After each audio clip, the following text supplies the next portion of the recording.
Hey yo, good afternoon, viewers of the tube. My name is Tyler and welcome to the cryptocurrency channel that will drop a project like a bad habit if they find out they have been crawling through the sewers with some rats. It's time for Chico Crypto. Yes, if you haven't heard, I found out some really shady stuff about Binance and Neo and how they have been working in cooperation. And Neo has been lending their main resource over to Binance to help build their DEX and Binance chain.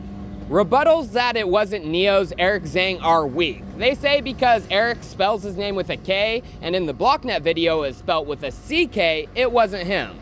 But it was Binance who made this email for him. And even in their white paper, they couldn't spell it right. They spelt it with just a C. And CZ on a tweet did it again with just a C.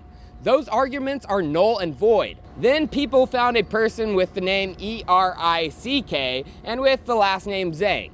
But this guy is just a community writer. And even if it was him, his articles on Medium are written in perfect English. Like this one here. Here is a blurb. If you believe in this theory, then Bitcoin has value. Simply put, some people are spending time and resources to build a transaction system and get compensated with Bitcoin. Perfect English. While the question asked to BlockNet from Binance, Eric Zhang had broken English, like this one. Why do you choose to build your own DEX? Why did you? Or this one, do you think of Nebulas and IOV? As we can see, someone had to put in the what in there for him. Or the bottom one, could you please elaborate on a blockchain-based storage solution, such a storage? May have its user base, it's broken English. And it's obvious it's not the community writer Eric with a CK Zhang. The questions are far too technical and are obviously coming from a developer, not some Medium article writer.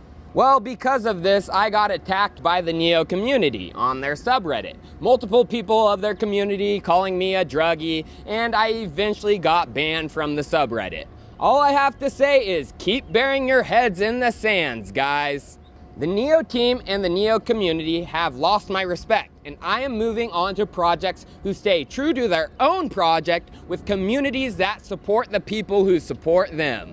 That is why I have dumped my stack of Neo, and I first put it into Bitcoin, but yesterday I decided to make a move into a couple of other altcoin projects, which I see doing amazing things for 2019, and will have major boosts to finish out this quarter.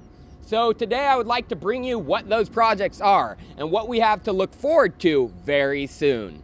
The first project is absolutely critical for the Ethereum ecosystem, and I have featured it on my channel multiple times, going all the way back to when I first started the channel in September of 2017.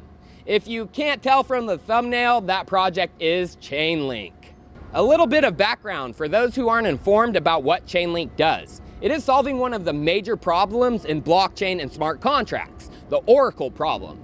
If a smart contract or a blockchain is communicating with a centralized Oracle system to receive data from the outside world, it loses all the decentralized aspects because the Oracle holds the power to control what that blockchain or smart contract does in response to its inputs. Chainlink solves this by creating a decentralized Oracle solution through a network of Chainlink nodes that perform data retrieval and act as oracles. These nodes are distributed, and multiple nodes work on a contract for retrieving data. Also, the person requesting the data can include penalty payments for bad data, thus reducing bad acting nodes.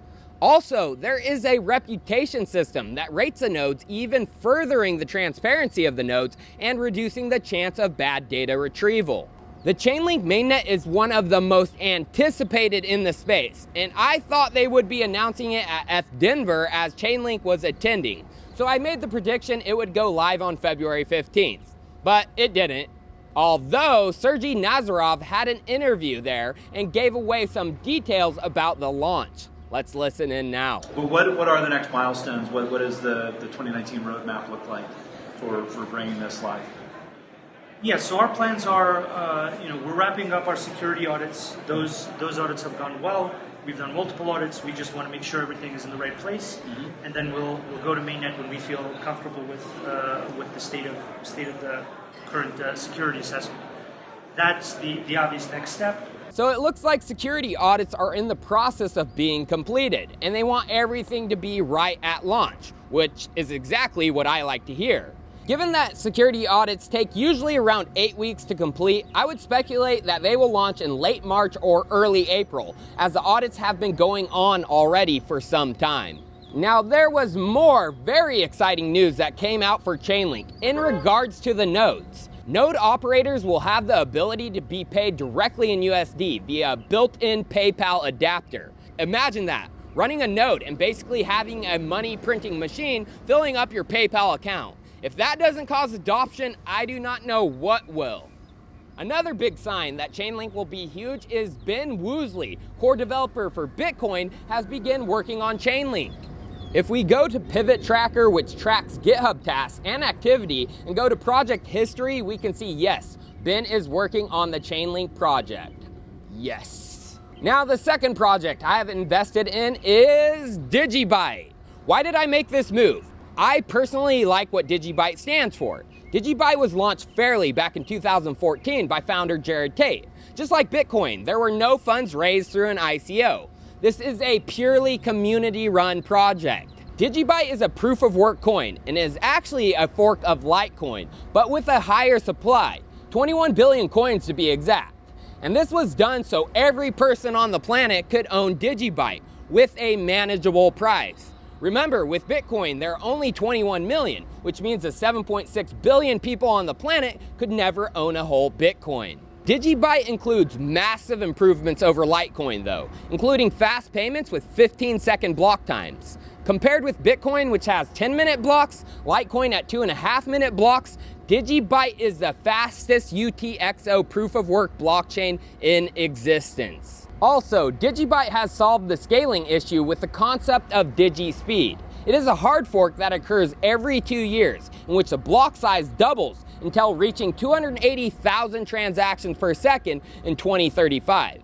Another thing I like regarding Digibyte is the concept of DigiShield. Since it is a proof-of-work coin, mining pools go after coins with their proof-of-work algorithm, and sometimes they team up together to create multi-pools, which means they mine all blocks and making it unfair to other pools and miners. These multi-pools will then ditch the coin once the difficulty increases, and then they dump the coins on the market.